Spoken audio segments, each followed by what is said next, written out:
Sí, antes de pasar a otro tema, yo quisiera recordarle a Alfredo que a pesar de que acaba de decir que no es un académico, la Universidad del Valle le dio un doctorado honoris causa en administración, que eso es un título de la más alta dignidad académica, de modo que puedes ponerte a ser profesor sin ningún problema en el futuro. Hay un aspecto de la carrera del doctor Carvajal que es muy interesante, y es que ha desempeñado funciones gerenciales tanto en el sector público como en el sector privado. Ha sido pues gerente de Ecopetrol, que es la gran empresa estatal que muchas veces se ha presentado como un modelo de éxito de las empresas estatales respecto de su correcta administración. Ha sido alcalde de Cali, que es un poco lo contrario, porque es el manejo político y administrativo de sociedades muy complejas, y ha sido presidente de Carvajal, que es una organización multinacional que basa su funcionamiento en el manejo adecuado de su administración. Por eso quería preguntarle cómo ve usted el tema del sector público y el sector privado respecto de la administración. ¿Cuál ha sido su experiencia en el manejo, positiva y negativa, en el manejo de los sectores público y privado?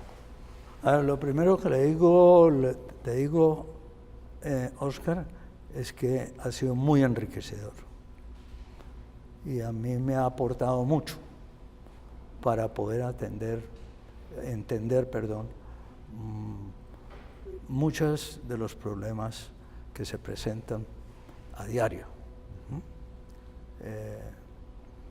Yo pienso que el sector público tiene una tarea supremamente importante. El sector privado, si bien la tiene, es limitada en cuanto al impacto, ¿no? El sector público en una alcaldía impacta toda la ciudad. En el sector petrolero impacta todo el país, ¿no? Claro. En cambio, una empresa solo impacta limitadamente en lo que está, ¿no? Es decir, el sector público es menos estricto que el sector privado en cuanto a exigencia de desempeño, ¿no?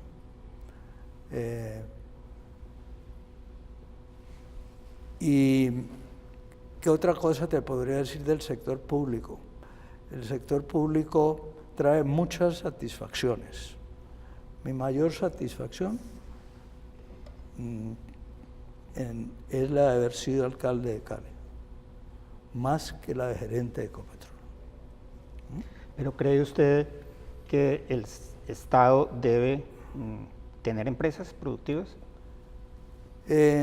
Yo creo que puede tenerlas, puede tenerlas, pero en nuestro medio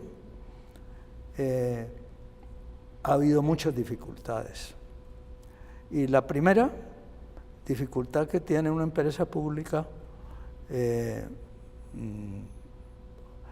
que los cambios de gobierno la hacen mirar a corto plazo. Yo me refiero a la charla que tuve con un reciente alcalde, no voy a decir el nombre, que le propusimos algo cultural, ¿no? Con Mariana Garcés y Amparo Carvajal para hacer. Y yo estaba en la fundación, o estoy en la Fundación Carvajal, yo el presidente, pero del consejo, no de la junta.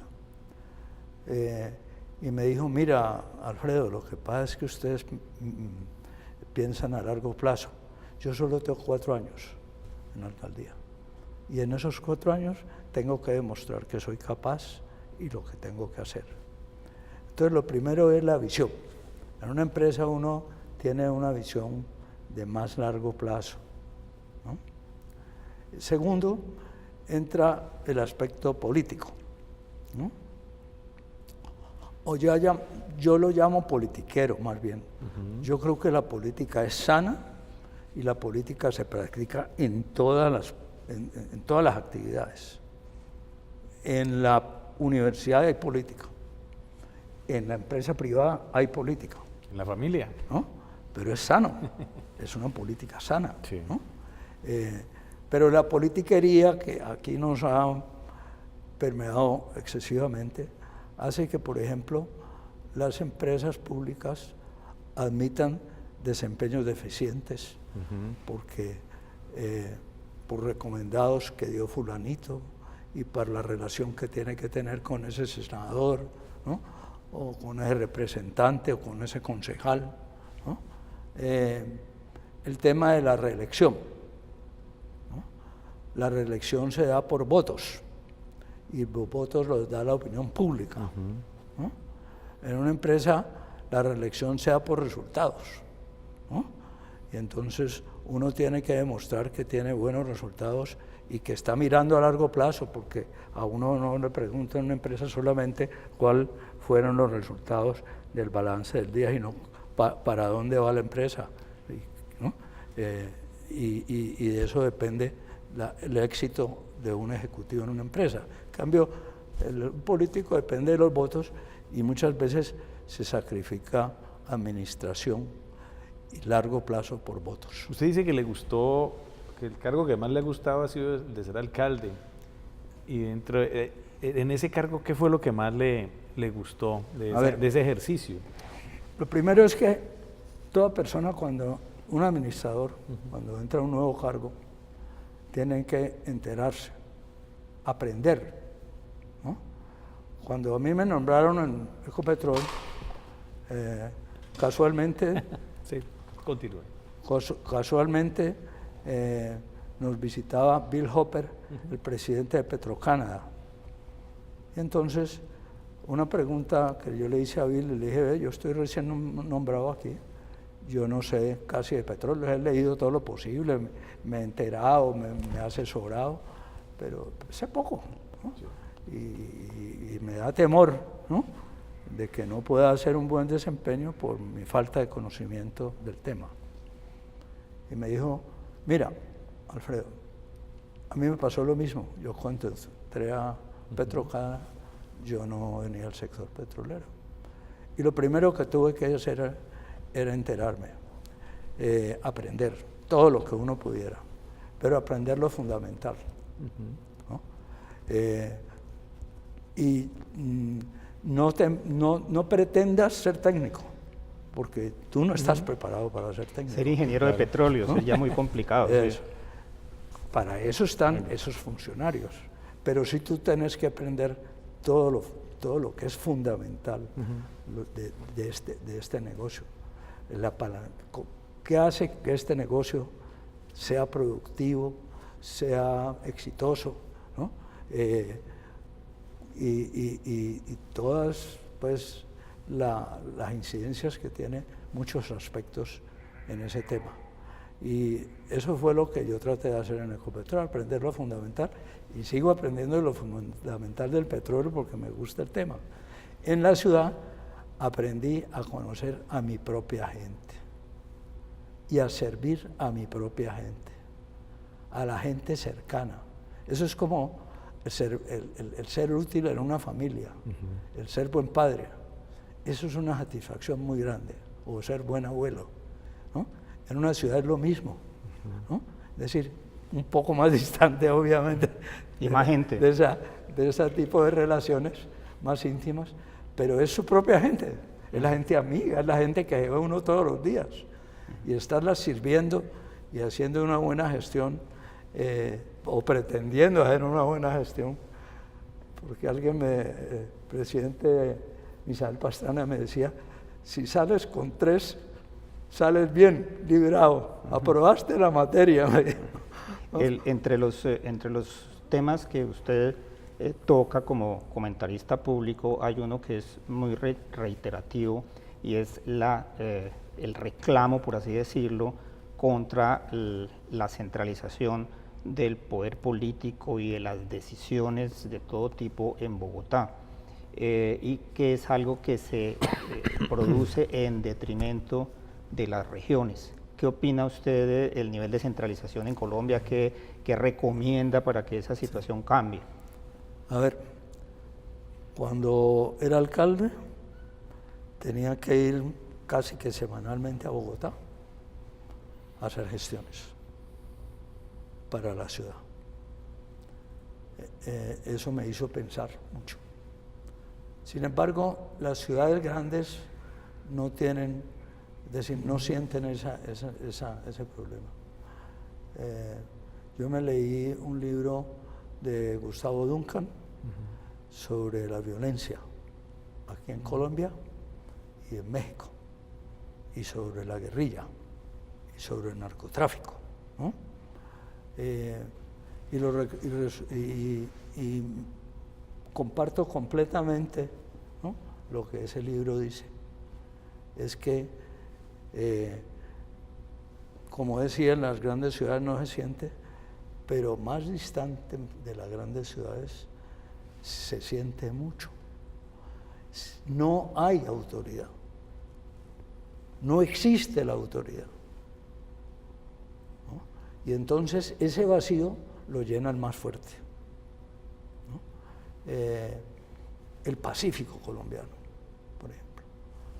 Usted, anteriormente, yo estudié con gente de Guapi, que venía a estudiar al colegio aquí a Cali,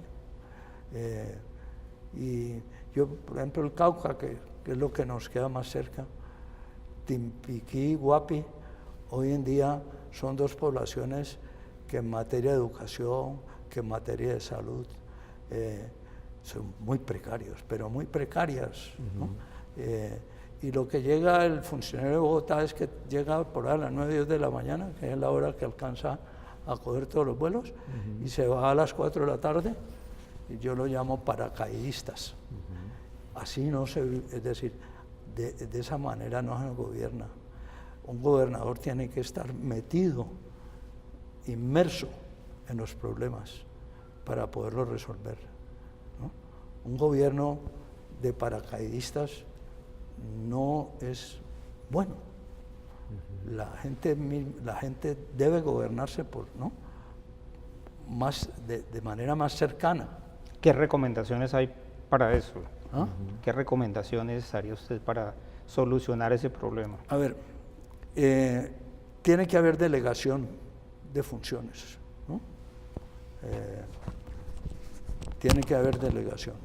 Se critica mucho que la provincia no tiene capacidad y que es corrompida, ¿no?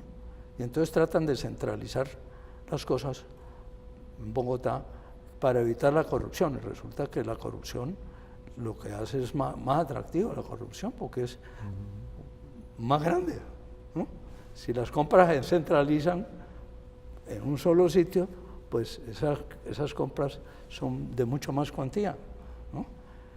Yo creo que debe ser un proceso gradual, eso no puede hacerse de la noche a la mañana, y debe hacerse en la medida que vaya preparándose la gente, teniendo capacidad de gobernarse por sí mismos. Pero tiene que ser una línea de conducta del gobierno a largo plazo, ¿no? El gobierno debe controlar, sí, muy importante. El gobierno debe, sobre todo, dedicarse más que todo a educación y a salud, ¿no? Y se descuida, ¿no?, porque se la pasa administrando, ¿no?, problemas y apagando incendios en toda parte, ¿no? Desde Bogotá tienen que venir para todo, ¿no? Aquí estuvimos en la biblioteca departamental, se estaba comprando esa manzana y había un desacuerdo sobre un avalúo. Resulta que solo lo pueden dirimir en Bogotá y la persona tiene que venir aquí, ¿no? Una persona que posiblemente no tenga el conocimiento que tienen los evaluadores de la ciudad, ¿no? Yo creo que hay mucho que caminar en ese sentido. Volviendo al tema de la educación, ya no tanto de la educación superior, sino de la educación en general, en el diagnóstico de los problemas colombianos, especialmente ahora que estamos en medio de un proceso electoral, todos los candidatos refuerzan el tema de la educación, que cuando llegan al gobierno no se refleja esa preocupación prioritaria.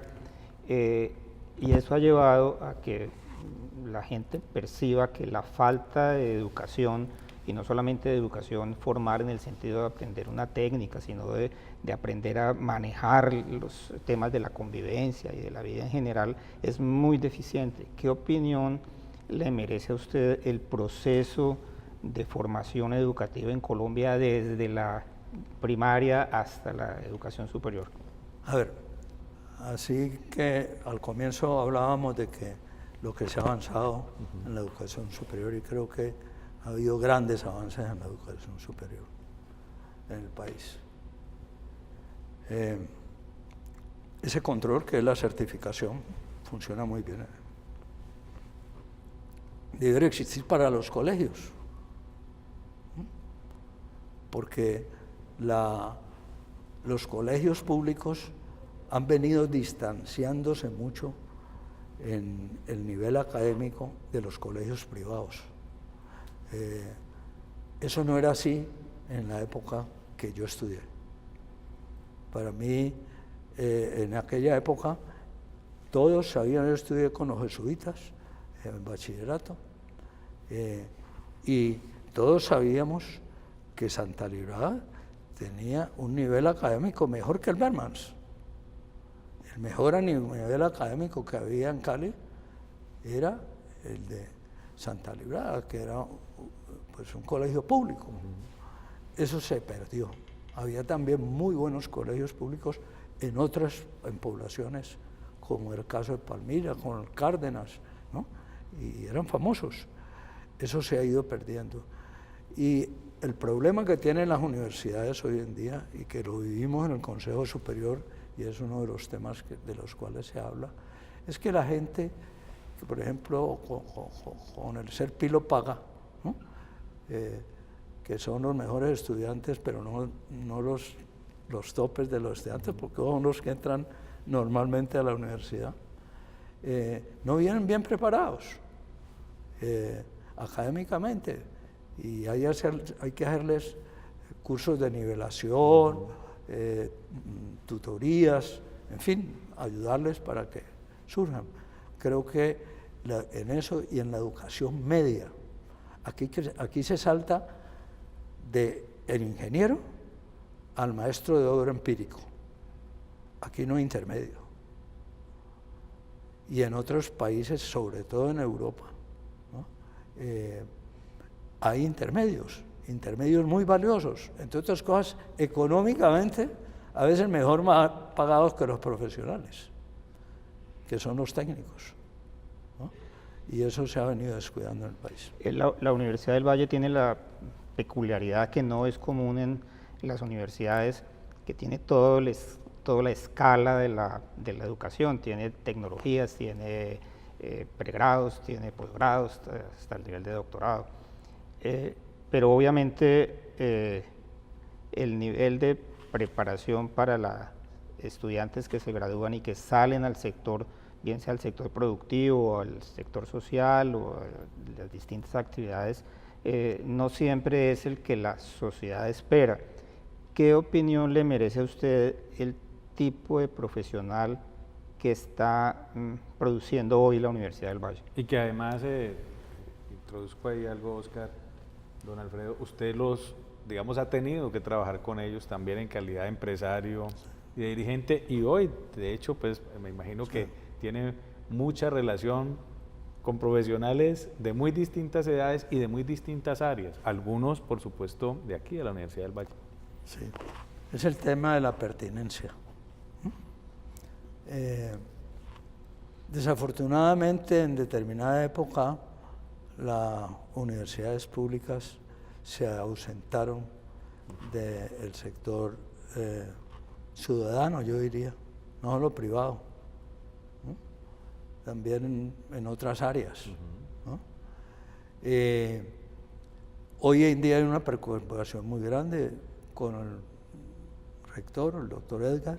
Hemos hablado mucho de eso, de cómo volver a hacer ese vínculo con el sector ciudadano y privado para que haya más pertinencia en la educación, ¿no? Para que lo que... Le voy a contar una anécdota que Buenaventura, por ejemplo, la Universidad del Pacífico graduaba yo no sé cuántos arquitectos, ¿no? Pero una cantidad considerable de arquitectos para Buenaventura. Sin embargo, no había casi ingenieros de sistemas, de logística, por ejemplo, que es una nueva profesión hoy en día. De logística portuaria, por ejemplo. O logística portuaria, ¿sí? Es decir, algo de lo que ellos necesitaban. De modo que sí ha habido, y yo creo que falta mucho, ¿no? En la universidad pública, y se ha avanzado y hay muy buenas intenciones, pero falta mucho para que haya ese acercamiento. Mire, nomás en lo que los privados le donan a las universidades, ¿no? En otras partes del mundo. Las universidades americanas tienen unos grandes fondos de inversión donados por gente privada, por particulares, por los exalumnos, que en agradecimiento de sus éxitos le donan a la universidad, ¿no? Económicamente fondos, ¿no? Para su gestión. ¿Ha faltado de pronto sensibilidad o más bien interrelación entre digamos, el empresariado, entre, digamos, el sector privado y las universidades? Diría incluso no solo las públicas, sino en general con las universidades de la región. A ver, la culpa no es solo del sector universitario, yo no lo he hecho énfasis en eso porque estamos hablando desde mi punto de vista como miembro del Consejo Académico, perdón, del Consejo Superior. Sí. Pero el sector privado se apartó de la universidad por la politización, por la politiquería, porque se miraba a la empresa como un enemigo de la sociedad. Y hoy en día es así. Usted habla de privatización y eso es como nombrar un demonio, ¿no? Y resulta que eso no somos, la entidad privada no es un demonio, entre otras cosas, como decía el doctor Hurtado, Álvaro Hurtado. Gómez Hurtado. Gómez Hurtado, perdón. Gómez Hurtado. El sector, una empresa es como un tigre, puede ser muy feroz, y hay empresas que miran también mucho el corto plazo y son avaras, digamos, y tratan de hacer las utilidades muy pronto, ¿no? Y miran, ¿no? Pero decía que es como un tigre, pero es un tigre que el Estado puede meterle la mano, sacar en los dientes y hacer lo que quiera, porque el Estado es el Estado y tiene toda la potestad para regularla y regular las cosas. Entonces no se le debe tener ese temor. Tampoco se le debe tener temor a las utilidades. Las utilidades son necesarias para la supervivencia a largo plazo. Yo no veo como una persona en pérdida, ¿no? O una entidad en pérdida, cómo puede hacer buena gestión, ¿no? A largo plazo. No, las entidades tienen que dar réditos, no llamemos utilidades, réditos económicos para que haya sostenibilidad en el largo plazo. Uno perdiendo, como por ejemplo es el caso de las empresas municipales hoy en día, que están en un problema de crisis, ¿no? Difícil de salir, que está abocando, yo lo considero pues acertadamente, pero a eso se llegó por ese prurito de que es pecado tener réditos y tener utilidades, ¿no? ¿no? Y los sindicatos también miran mucho su pellejo y no la empresa que le están dando su sustento, ¿no? Eso me recuerda mucho algo que decía su hermano Jaime Carvajal, y era que la finalidad de las empresas era generar empleo productivo y bien remunerado y estable, pero que eso no se podía hacer si no producían utilidades, Claro. porque entonces ¿cómo hace para operar en el mercado? Y hay que mantener esa perspectiva siempre presente. Yo quisiera volver, don Alfredo, al vecindario, a sus amigos cercanos de los que hablaba ahora. Usted ha sido alcalde de Cali, ha estado muy vinculado a todas las actividades cívicas de la ciudad. ¿Cuáles cree usted que son hoy los principales problemas de la ciudad? A ver, hay problemas urgentes y hay problemas que deben resolverse también y no son secundarios. Dejan de ser urgentes, pues. No son urgentes, pero son importantes. Llamemos que hay dos aspectos. Uno, la urgencia, y el otro la importancia, ¿no? Urgentes, pues todo lo vemos en la prensa, ¿no? El tema del agua, el tema del transporte público, ¿no? El tema de la seguridad, ¿no? El tema de la corrupción, ¿no? Son temas urgentes e importantes, ¿no? No quita lo importante. Pero hay otros temas importantes que se deben mirar en el largo plazo, más adelante. Pues ahora hay que abocarlos, pero que vienen posteriormente, como es el tema, por ejemplo, del empleo en Cali. Hay que ver cómo Cali puede producir empleo de calidad. Eso es muy importante. Y ahí tiene que participar mucha gente, es decir, no es un asunto de gobierno, digámoslo. ¿De acuerdo? Es decir, si la mitad de la gente que Por trabaja... eso es que es tan importante integrar los sectores. Si la mitad de la gente que trabaja en Cali lo hace en el sector informal, ahí hay una falla muy grande Así es. de la ciudad como aparato productivo. Así es. Así es. Porque no, eso no es un empleo muy precario, ¿no? Hay que dar mejor empleo, ¿no? Más estable. Aunque hay también ahora algo que nos confunde un poco, que se llama estabilidad laboral, ¿no? En el pasado, en la empresa donde iniciaba su trabajo, allí moría, ¿no? Las jubilaciones eran pagadas por las empresas, no había un fondo nacional, ¿no? Era pagada por la empresa. Hoy en día la tecnología hace que los negocios nazcan y mueran a unas velocidades tremendas.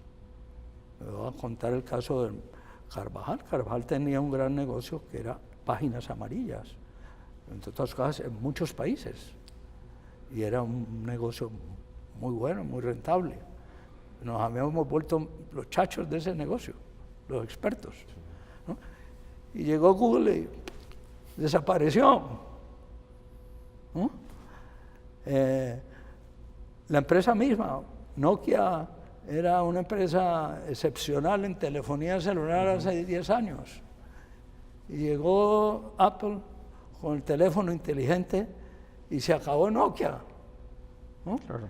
La tecnología es muy dinámica. Y como decía un ministro chileno, debemos cambiar la legislación laboral, porque la legislación laboral no es para que la persona comience y finalice en la misma empresa, es para que cuando la tecnología cambie y pierda su capacidad de aportar, caiga en una red, lo reentrene y lo vuelva a poner en algo que sea es productivo. Principalmente una responsabilidad del sector privado, producir empleo. Sí. Alfredo, ha habido una polémica que es permanente, pues porque lleva muchos años sobre un tema tan central para el normal desarrollo de las ciudades, que son los servicios públicos.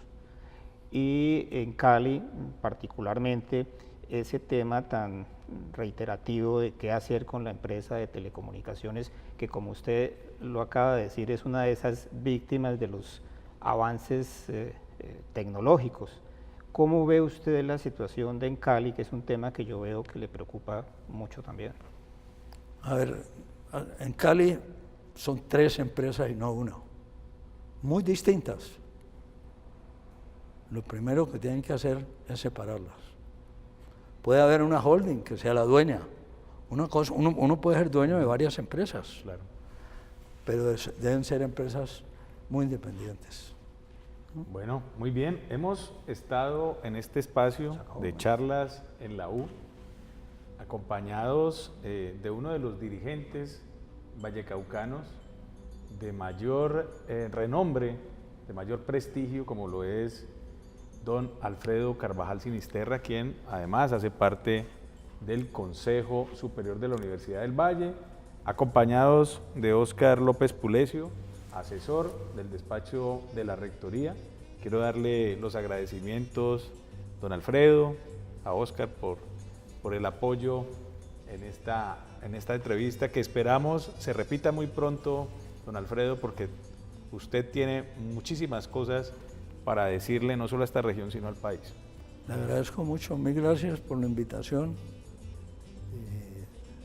y por haberme permitido pues